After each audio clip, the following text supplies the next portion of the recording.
Political comedian KA Paul వేసిన petition మీద court ఇచ్చిన ఆదేశం భలేగుంది. ఎన్నికలు చిట్ట చివరి ఫేజ్లో నిర్వహించండి ఆంధ్రప్రదేశ్లో, అప్పుడు ఏ అవకతవకలు జరగకుండా ఉంటాయి. ఎన్నికల సంఘాన్ని ఈ మేరకు ఆదేశాలు ఇవ్వమంటే ఎన్నికల సంఘం దీని మీద నువ్వేమంటావు అంటూ కోర్టు నోటీస్ ఇచ్చింది ఈసీకి. ఈసీ తరపున చెప్పారు అట్లాగే ఎవరికి అడిగే అధికారం లేదు అన్నటువంటిది. కాకపోతే ఇప్పుడు సమాధానం మళ్ళీ లిఖితపూర్వకంగా ఇవ్వాలి.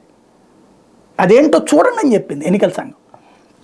దాన్ని వినతిపత్రంగా ఇవ్వమనండి అని చెప్పి లాయర్ చెప్పినా దాన్ని చూడమని కోర్టే పంపించింది.